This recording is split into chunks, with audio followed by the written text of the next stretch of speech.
ನಿಮ್ಮ ಹಳೆ ಒಡವೆನ ಅಧಿಕ ಬೆಲೆಗೆ ಮಾರಬೇಕೆ?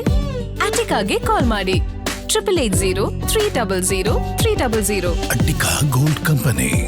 ನೋಡಿ, KRS ನಲ್ಲಿ ನೀರಿನ ಮಟ್ಟ ದಿನೇ ದಿನೇ ಕುಸಿತ ಆಗ್ತಾ ಇದೆ. ಯಾಕಂದ್ರೆ ನಿರೀಕ್ಷಿತ ಮಟ್ಟದಲ್ಲಿ ಈ ಬಾರಿ ಮಳೆ ಇಲ್ಲ, ಬೆಳೆಗೂ ನೀರಿಲ್ಲ, ಅದರ ಜೊತೆಗೆ ಕುಡಿಯೋದಕ್ಕೆ ನೀರಿಲ್ಲ ಅನ್ನುವಂಥ ಪರಿಸ್ಥಿತಿ ಇದೆ. ಬೆಂಗಳೂರು, ಮೈಸೂರು, ಮಂಡ್ಯ ಭಾಗದ ರೈತರು ನೆಚ್ಚಿಕೊಂಡಿರುವಂಥದ್ದು ಇದೇ ಕಾವೇರಿ ಕೊಳ್ಳದ ಮೇಲೆ. ಮಳೆ ಇಲ್ಲ, KRS ನಲ್ಲಿ ನೀರಿಲ್ಲ, ಬೆಂಗಳೂರಿನಲ್ಲಿ ಜೀವ ಜಲಕ್ಕೆ ಸಂಕಷ್ಟ ಫಿಕ್ಸ್. ನೀರು ಲಿಮಿಟ್ ಆಗಿ ಬಳಸ್ತಿದ್ರೆ ಬೆಂಗಳೂರಿಗೆ ಖಂಡಿತ ನೀರಿನ ಸಮಸ್ಯೆ ಆಗುತ್ತೆ ಮುಂದೆ. ಈಗೇನೋ ಬರ್ತಾ ಇದೆ ನೀರು, ಬೇಕಾಬಿಟ್ಟಿ ಬಳಸಿದ್ರೆ ಕಷ್ಟ. ಕುಡಿಯುವ ನೀರಲ್ಲಿ ವೆಹಿಕಲ್ ವಾಶ್ ಮಾಡ್ತಾ ಇದ್ರೆ ಈಗಲೇ ನಿಲ್ಲಿಸಬೇಕು, ಇಲ್ಲ ದಂಡ ಕಟ್ಟಬೇಕಾಗುತ್ತೆ. ಸ್ವಿಮ್ಮಿಂಗ್ ಪೂಲ್, ಪಾರ್ಕ್ಗಳಿಗೆ ಕುಡಿಯೋ ನೀರನ್ನ ಬಳಸಬೇಡಿ ಅಂತ ಆಲ್ರೆಡಿ GBA ಜಲಮಂಡಳಿ ಆದೇಶವನ್ನ ಕೊಟ್ಟಿದೆ.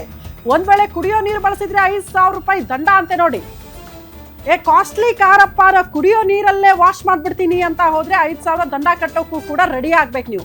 ಮೊದಲೇ ಕುಡಿಯೋಕ್ ನೀರಿಲ್ಲ ಅಂತ ಒದ್ದಾಡ್ತಿದ್ದಾರೆ. ನಿಮ್ಗೊಂದು ಕಾಲ ಅಂದ್ರೆ ಈ ಹಿಂದೆ ಎಲ್ಲ ಮಳೆ ಆಗಿಲ್ಲ ಅನ್ನೋ ಕಾರಣಕ್ಕೆ ಕಾವೇರಿಯಲ್ಲಿ ಇದೇ ರೀತಿ ನೀರಿನ ಪ್ರಮಾಣ ಕಡಿಮೆ ಇದ್ದಾಗ ಕುಡಿಯೋ ನೀರಿಗೆ ಒದ್ದಾಡಿರುವಂತಹ ಪರಿಸ್ಥಿತಿ ನೆನಪು ಮಾಡ್ಕೊಳ್ಬೇಕು ಬೆಂಗಳೂರಿನ ಜನ.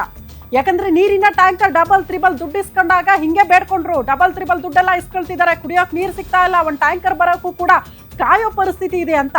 ಸೊ ಆ ಎಲ್ಲ ಸನ್ನಿವೇಶಗಳನ್ನ ನೆನಪು ಮಾಡ್ಕೊಂಡ್ರೆ ನೀವು ಕಾರನ್ನ ವಾಶ್ ಮಾಡುವಾಗ ಕುಡಿಯೋ ನೀರು ಬಳಸೋದನ್ನ ನಿಲ್ಲಿಸ್ಬಿಡ್ತೀರಿ. ಕುಡಿಯೋ ನೀರನ್ನ ಬಳಸಿ ಕಾರು ವಾಶ್ ಮಾಡಂಗಿಲ್ಲ, ನೀವು ಮನೇನು ಕ್ಲೀನ್ ಮಾಡಂಗಿಲ್ಲ. ಹಂಗೇನಾದ್ರೂ ಮಾಡ್ತಾ ಇದ್ರೆ ಫೈನ್ ಕಟ್ಟೋಕ್ಕೂ ಕೂಡ ರೆಡಿ ಆಗಿ ಅಂತ ಜಲಮಂಡಳಿ ಆದೇಶ ಕೊಟ್ಬಿಟ್ಟಿದೆ.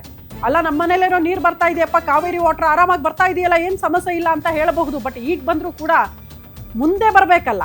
ಇದೇ ರೀತಿ ನೀರನ್ನ ನೀವು ದುರುಪಯೋಗ ಮಾಡ್ಕೊಂಡು ಖಾಲಿ ಮಾಡ್ತಾ ಹೋದ್ರೆ ಖಂಡಿತ ಕಷ್ಟ ಆಗುತ್ತೆ ಅಂತ ಹೇಳ್ತಾ ಇರೋದು.